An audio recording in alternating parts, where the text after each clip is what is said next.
Welcome to the Writing Corner with Authors Alcove. I am your host, Agnes Wolf. Today, I have the pleasure of speaking with developmental editor Rob Bignell. He has been on my show three times prior. If you have not listened to them, definitely do so. He is full of wisdom, full of knowledge on the writing craft.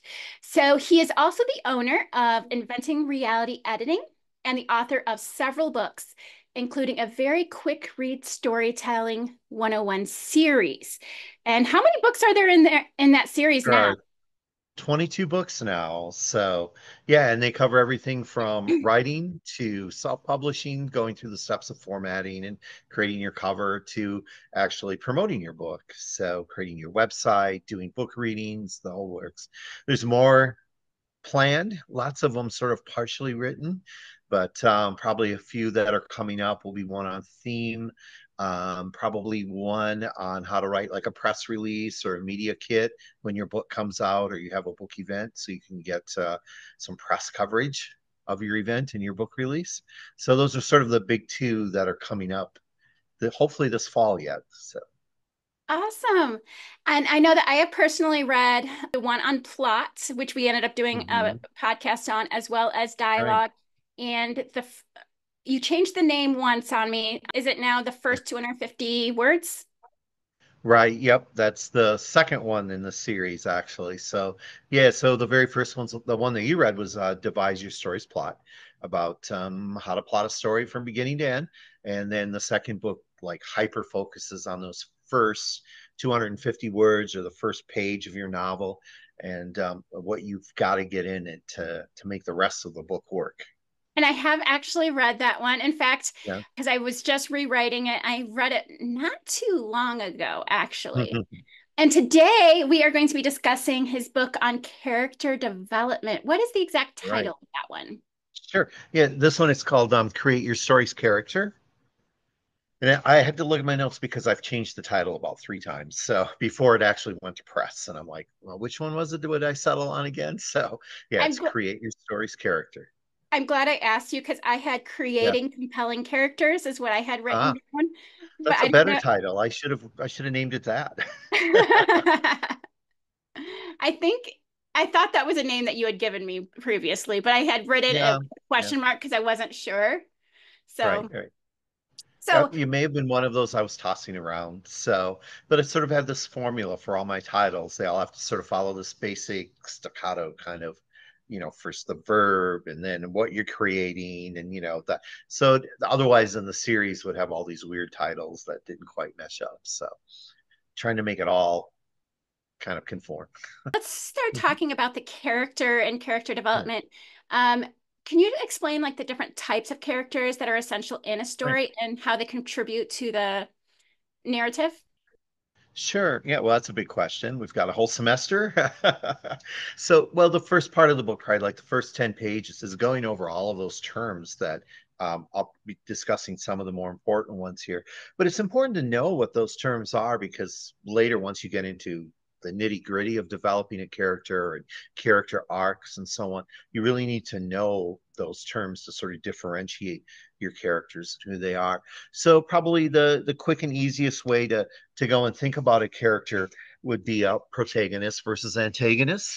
So the protagonist is usually the hero of the story, the main character, or the heroine, depending if you have a female character or not. When I say hero, I mean both female or male, though, so nobody's offended. And where the antagonist, however, is sort of the villain of the story, the bad guy in the story. And you can have lots of protagonists and lots of antagonists in a story. So, like for an antagonist, you might have the villain, but then you've got all this henchmen, and his henchmen are antagonists. And the protagonist may have a sidekick and other people who help him or her on their journey or trying to solve the problem, and they're protagonists as well. But typically, when you say the protagonist, the antagonist, you mean the hero, main character versus the villain. So another way you can look at characters, and some of these really overlap, are major versus minor characters. So usually in a story, the major characters would be the main character, obviously the hero of the story, as well as the people who are assisting him, who or her, like the sidekick, the couple of friends they might have. And of course, the antagonist usually is a major character as well, whoever the villain is.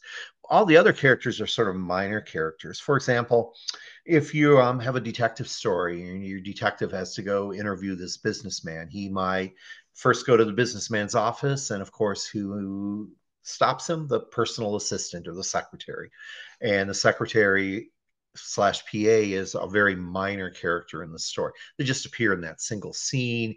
Maybe they appear in another one, but all they really do is sort of the perfunctory answering the phone, delaying the detective from being able to see the business person, that kind of thing. So you have major versus minor characters as well. Another thing you can look at is round versus flat. Sometimes these are called three-dimensional versus two-dimensional characters.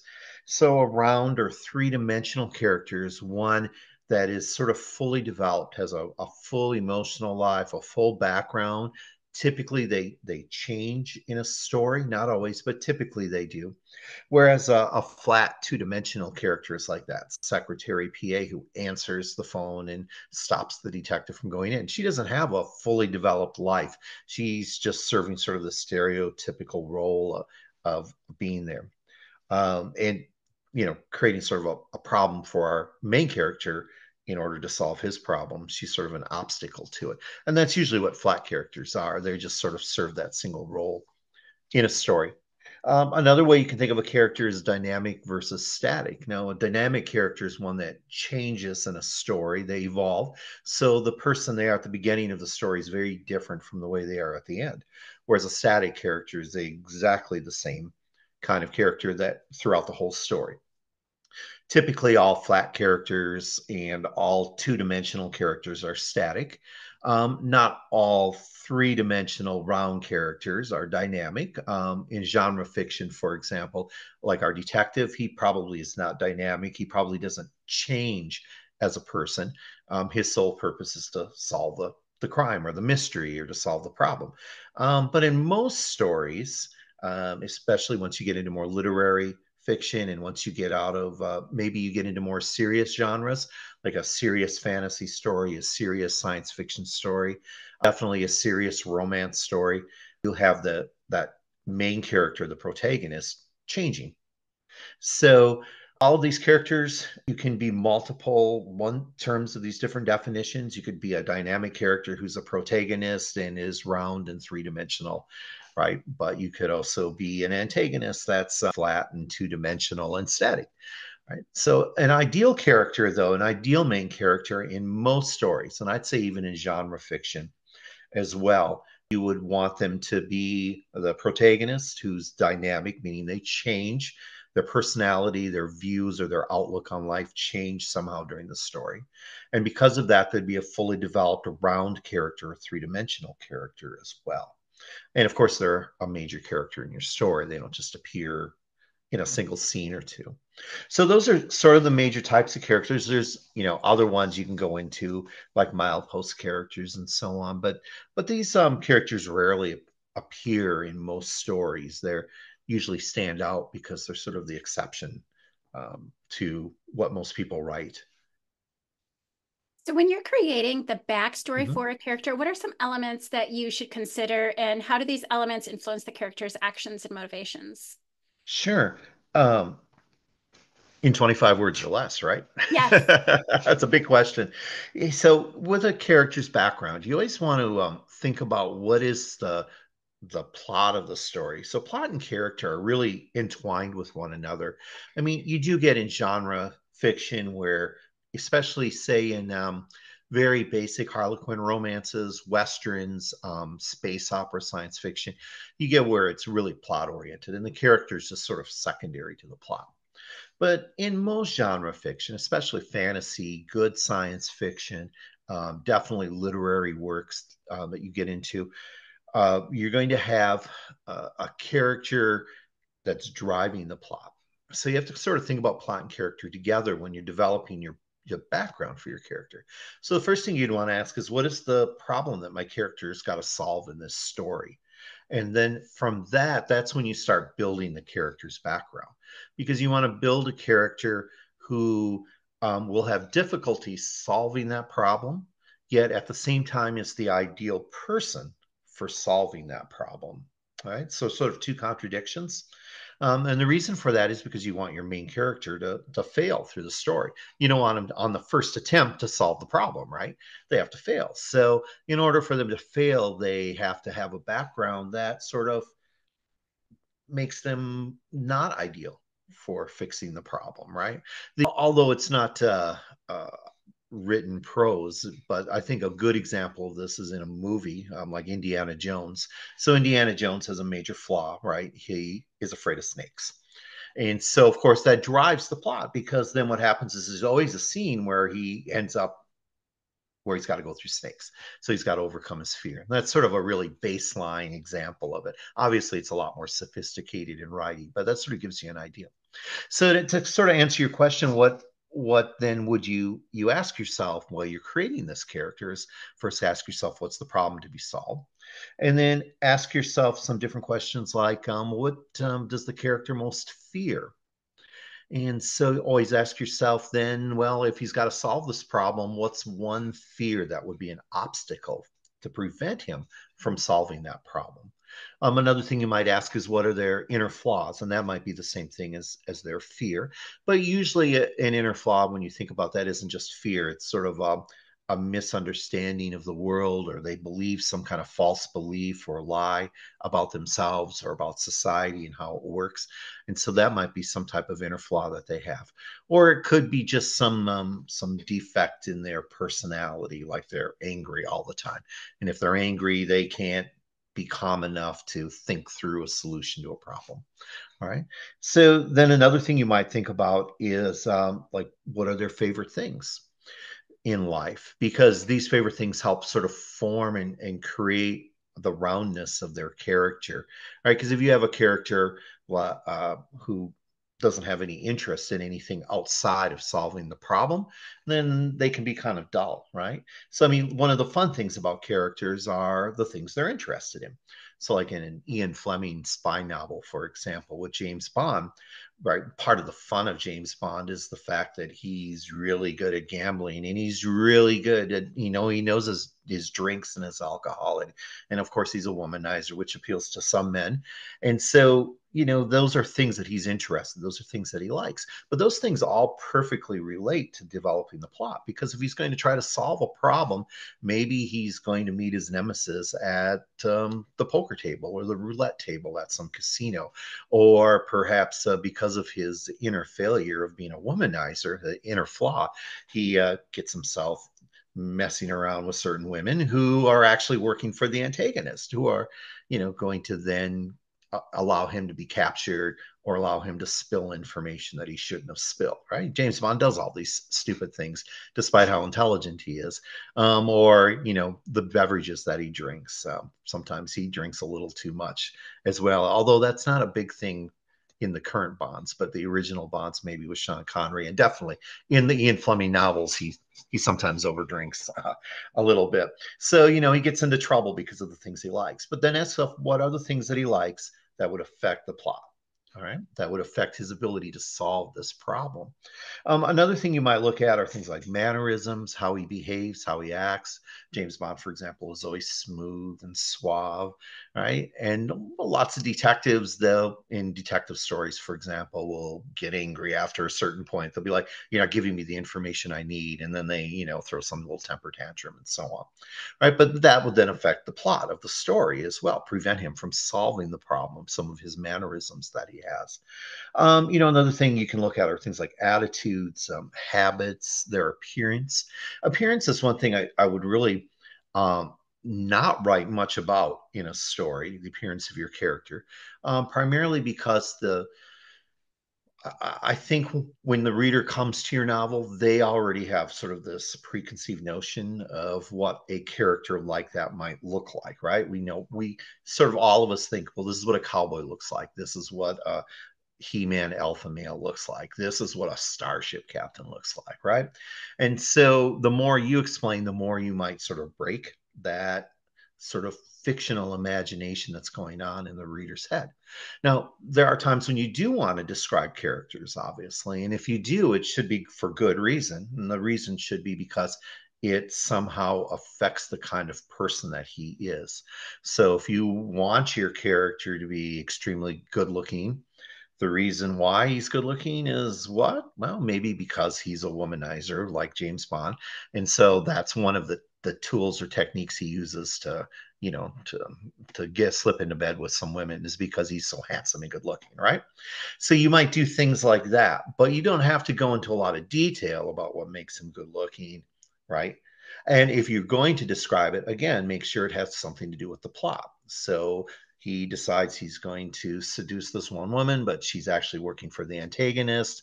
The antagonist knows that women are James Bond's weakness, so that's why he, sends out a woman out to go get him, and then James Bond suddenly is in trouble and captured, right? And spilling information that he shouldn't be spilling.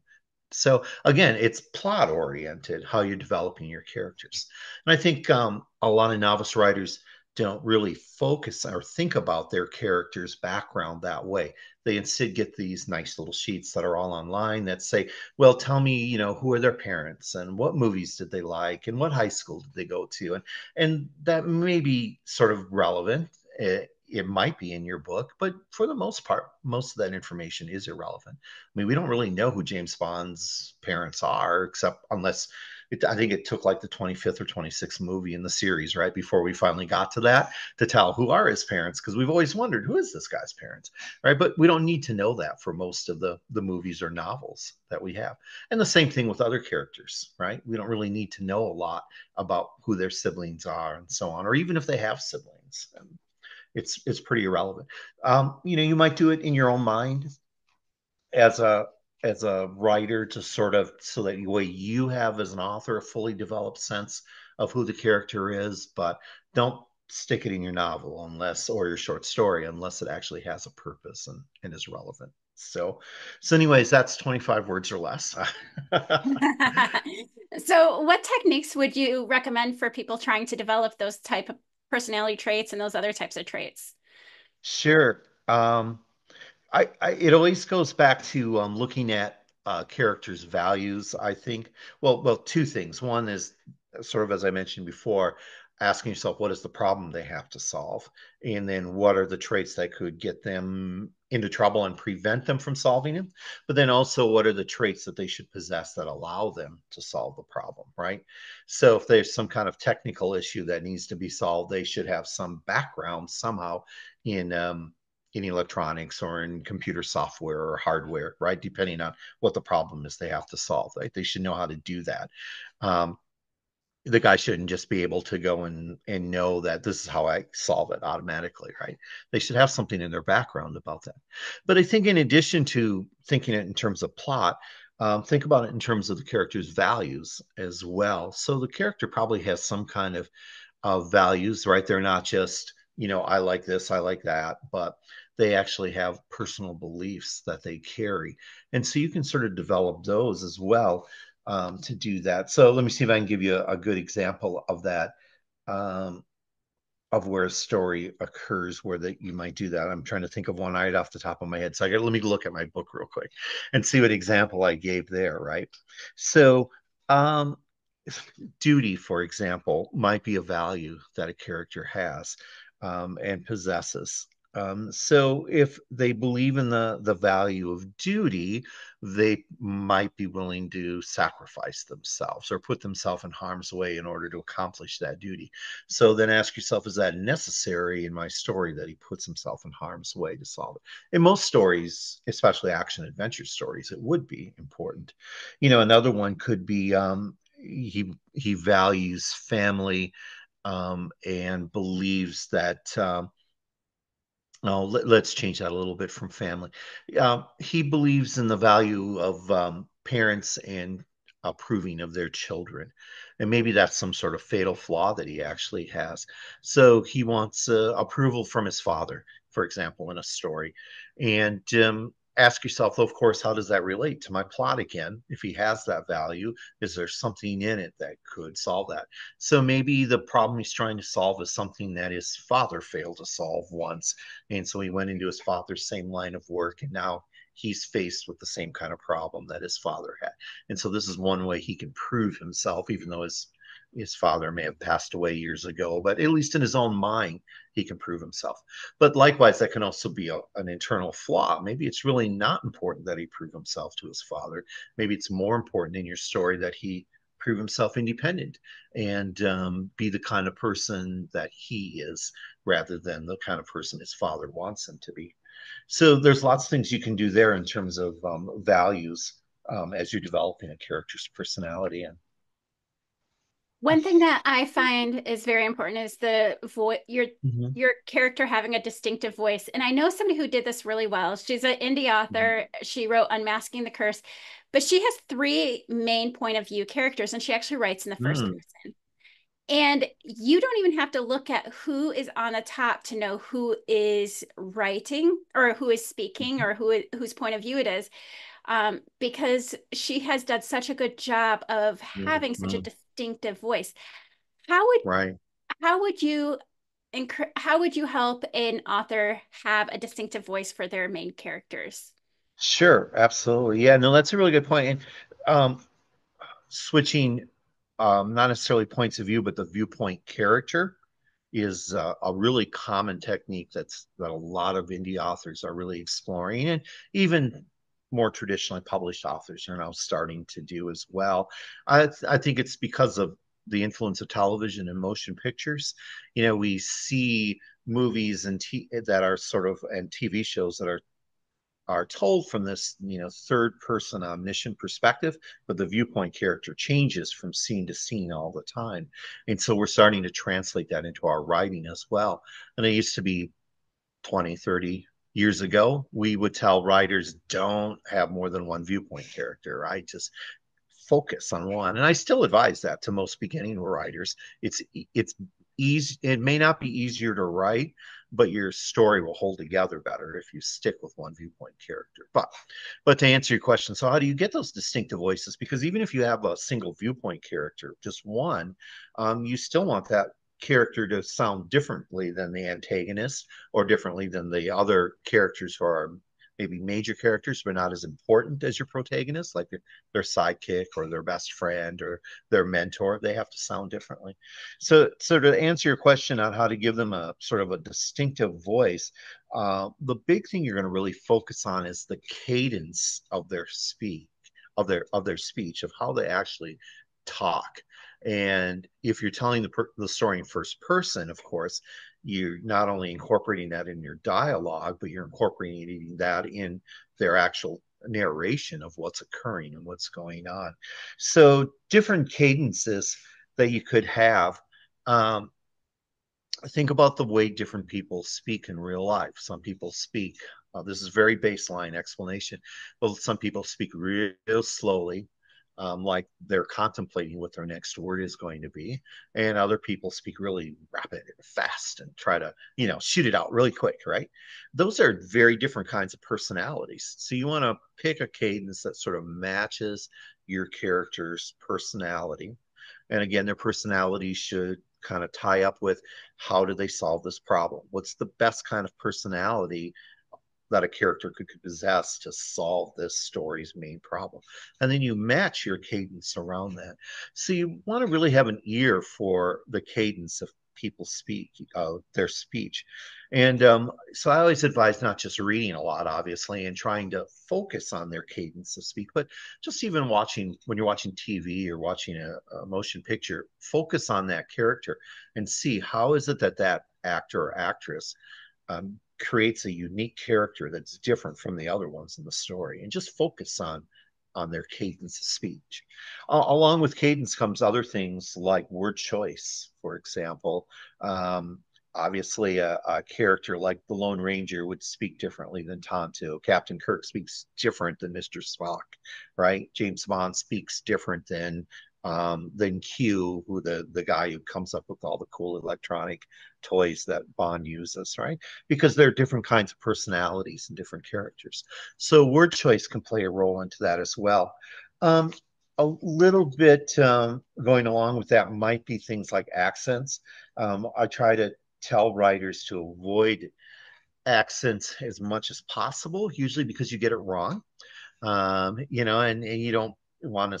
describe somebody, if you live in Minnesota, you probably really don't know how a Southerner speaks who's from Mississippi.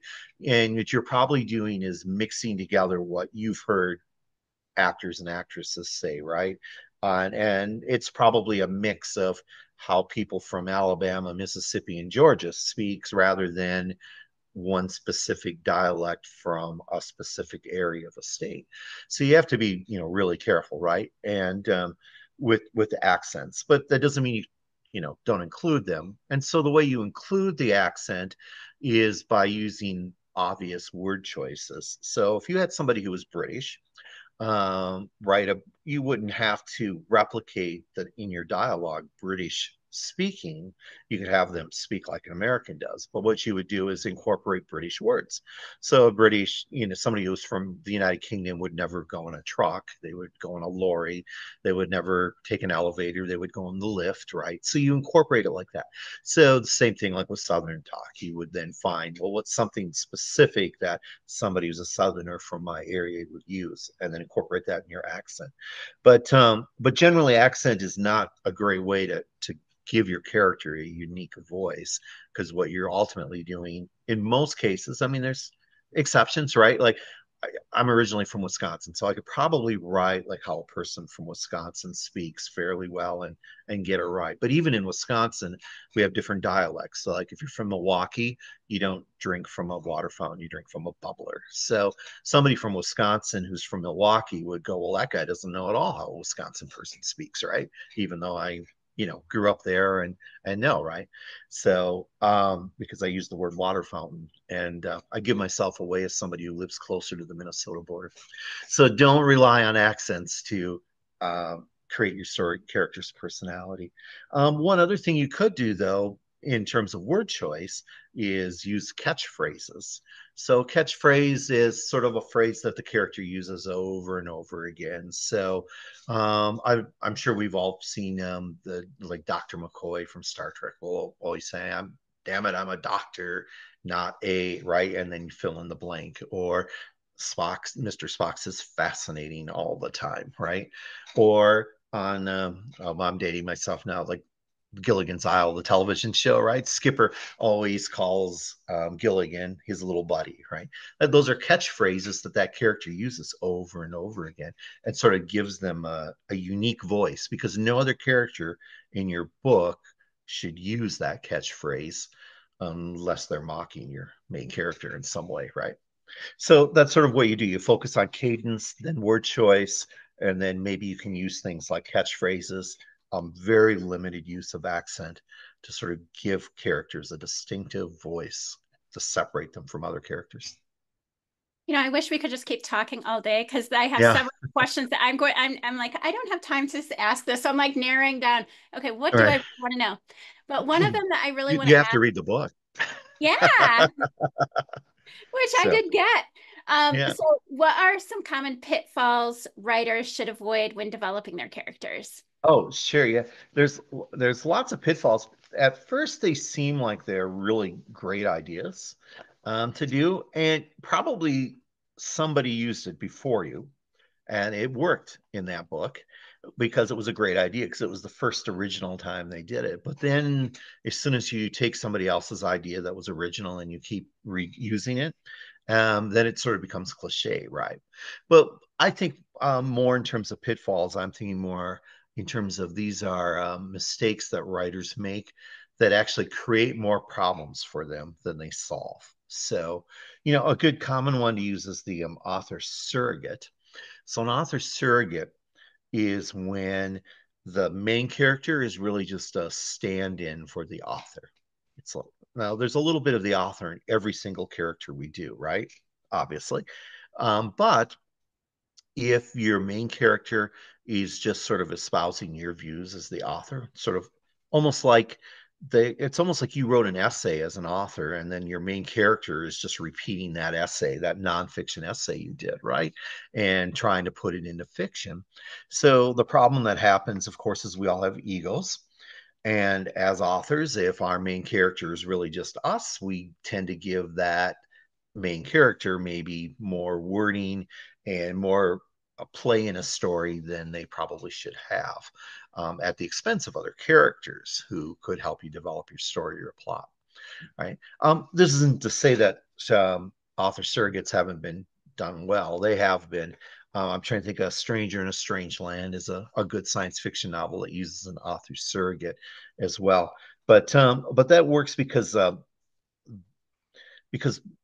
value that he's appealing to, the sense of being alone and separated by from society, um, that the author has, which now the main character has, um, is an experience a lot of people have. So it worked in that book, but in most cases, it doesn't work at all.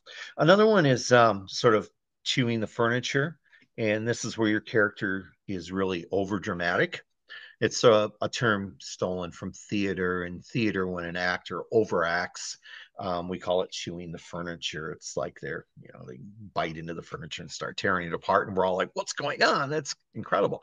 But if you're over dramatic, if your characters are over dramatic, that is, then the story doesn't quite ring true, and to the reader, anyways, it doesn't. And so that's usually an indication that you've got a problem with your plot in your that you're the the way your character's trying to solve the problem or the obstacle that's coming up isn't dramatic enough. And so you're trying to resolve it by having your characters be over dramatic rather than making the plot itself more suspenseful and more tension. Another common one, although I don't see this very much anymore, I used to. Um, they're Mary Sue characters, and the Mary Sue character is sort of this idealized, perfect character who stands in for the author. It's sort of like a fantasy character. And this is really common in fan fiction, actually. But I don't fault it being used in fan fiction because in fan fiction, you're kind of learning how to write. And it's sort of the fun of just recreating new stories and something that you love, some universe that you love. It's not usually something that gets published or you're going to share with anybody later on. But if you do use a Mary Sue character in your regular story, that's a problem. So the problem with the Mary Sue characters, because they're idealized, they're so perfect characters, they make your main character or other characters in your story look bad when they're supposed to be the hero of the story, right? So the term sort of comes from Star Trek fan fiction from long ago, back in the 1970s, where they'd have the perfect teenage girl who came out of Starfleet Academy and could solve every problem, and she shouldn't be the one solving the problem. It should be the main characters, right? Kirk, Spock, McCoy. So, but I don't really see this too much. I think because a lot of people have already talked about Mary Sue characters, and it's kind of out there. Another one is name drift, and this really isn't so much a character problem as it is a drafting problem that writers have. So you might start off with one name for a character, but then midway through the story, you decide, this name works better than the one I was. It's such a better name. It rings better. It sounds better to the ear, right? It's got symbolic meaning to it. And you're probably right. Your new name is probably better. But then what happens is you don't catch every one of the old references, right? So you need to go through and do lots of, universal global search and replaces and read through your manuscript a couple of times just looking for those names. But I do see name drift a lot as an issue in early drafts that I edit for clients. And so I always kind of circle them. I know which character they mean. I'm like, who's Carl? Where did he come from? And is Carl the guy's cousin or what? And so on. And most most authors like it. Underserved characters is another pitfall you could have. An underserved character is one who should play a more important role in the story, but doesn't. And the reason why is the author usually hasn't fully written out that scene, and so they're kind of making this character a really minor, flat, unimportant character, and they should probably have some kind of greater role in the story than what they do. And that I do see that one a lot in stories, especially early drafts of stories. And again, that's a lot of that is just sort of learning the craft of writing and learning like, oh, this is a scene that needs to be fully fleshed out. I can't just quick summarize it and get it out. But usually if you just summarize a scene and are using exposition, you're underserving your character and not not using them to their full potential in your story. And your story suffers because of that. So Well, thank you so much for sharing all that yeah, you. I am going to forego my typical question because I want to yeah, ask this particular question instead. But sure. we are running tight on time. But how can an author ensure, and feel free to take your time answering this, we have enough time for Hmm. that. I just wanted to make sure we have enough time. But Sure. how can an author ensure that their character is three-dimensional and not flat? And what are some steps that they could take to make sure that happens? Sure. Yeah. So three-dimensional character has sort of this full emotional life, whereas a flat character basically is one single emotion, right? So let's take the secretary stopping the private eye from trying to get into the office of the businessman who probably has some secret that the private detective needs information on, right? So that secretary is a flat character because she only really has one emotion, and that emotion is protectiveness. I'm going to protect my boss and try to keep you from getting in there. um, a fully developed character, though, would have multiple emotions throughout a story. So our private eye in one scene might be really maybe at the start of the book is sort of cool and collected and no problem. And then the next scene, he sees the crime or hears about the crime and he's suddenly aghast by it. And so you're going to show him sort of being disgusted and surprised and by it. And then as he's solving the problem, he might go back to being cool and collective a little bit, but then he also might be a little deceptive sometimes, and other scenes honest. And then another scene he gets angry because he's not getting the information he needs and somebody's, messing with him. And so you see he's got all kinds of emotions because real people have multiple emotions, right? So, in a single day, we might wake up and we're a little tired and kind of groggy, right? Which is not necessarily an emotional state, but a state of being. And then we get cheerful after we have our cup of coffee, and then our child doesn't do what we want them to do, so we get a little firm with them, right? We change from being cheerful to firm, and then they do what we're doing or what we want them to do, and then we get happy again, and then somebody cuts us off in traffic, or we get a little upset, right? We go through all these multiple emotional states in a single day. Well, in a novel, which covers probably several days, if not weeks or even months, your character should have multiple emotional states. Another good way to make them three dimensional is just simply have them change as a character, or make them dynamic. So, how they start at the beginning of the story should alter as they go through and attempt to solve the problem.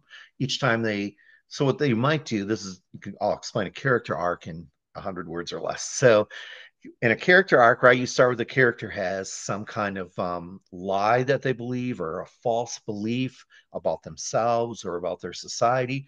And that lie or false belief is holding them back, preventing them from being happy or achieving their true full potential.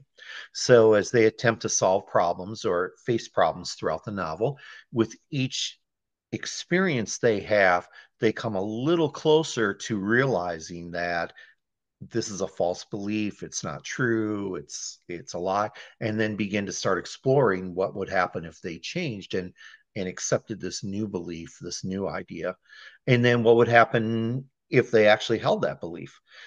Ultimately what should happen is if they embrace this new belief about themselves or about society, they'll be able to solve the problem in the story, right? So that's how character arc works in relationship to the plot.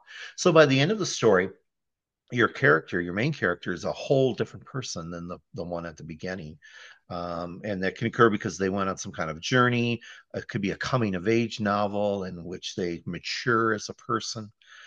There's all kinds of different approaches you can use. I know there's people who've written saying, well, there's only like three to six different specific kinds of character arcs you can have, but um, and I suppose you could boil them down and overgeneralize and say, yeah, there's only three or four of them, right? But there are literally hundreds of different character arcs that a character could go through as they change. and alter the kind of person they are. But it all starts with their beliefs and then how their beliefs are altered by what occurs to them in the plot of the story. So plot and character are ultimately entwined with one another. All right, thank you very much. Do Yeah. you have any advice that you have not already shared with us for Oh, not yet published authors? right, right. Keep writing, keep going at it. So don't stop, right? Never give up. So, well, what I always advise for anybody who says, well, I want to start writing. I've always, I like to write, but I don't really know how to write. I don't know how to put together a story or a book. And I always say, just go get a writing guidebook. And it doesn't have to be one of mine, though I prefer it were one of mine, right?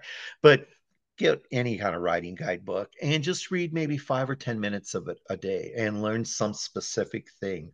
And it's like in my books, I've got everything's divided into little chunks, so you can read 3 or 4 paragraphs on what is a protagonist and what is a flat character and so on. And then I would tell somebody, go after you're done reading that, now go read a short story or a chapter from a novel and see how that author actually utilize that technique that you just read about. Sort of see it, have it demonstrated to you. And now go spend a half hour to an hour writing. And when you're writing, pay really close attention to that specific technique that you just learned. So if you were reading about how do you create dynamic characters or three-dimensional characters, I'm sorry, how do you create a three-dimensional character? You've read a little bit on it, you've seen it in action now in a story, and now you're paying close attention to that in your own book, in your own story. And what ultimately will happen if you write, say, 1,000 words a day is you'll have 7,000 words a week, and in 10 weeks have 70,000 words. And right. And so you've learned all these techniques in this first novel that you wrote in 2.5 months or 3 months. So give you Sunday off. So 3 months, we'll say. So that's what I recommend. Always do that. Keep learning craftsmanship, keep reading good stuff in your genre or in literature in general, and keep writing every day. Thank you again, Rob. I really do Yeah. appreciate that you come speak with me several times. Yeah. I'd also I'm like to, trying to get the 5 show club. So oh, okay, trying to get to yes. that. You'll be the only one.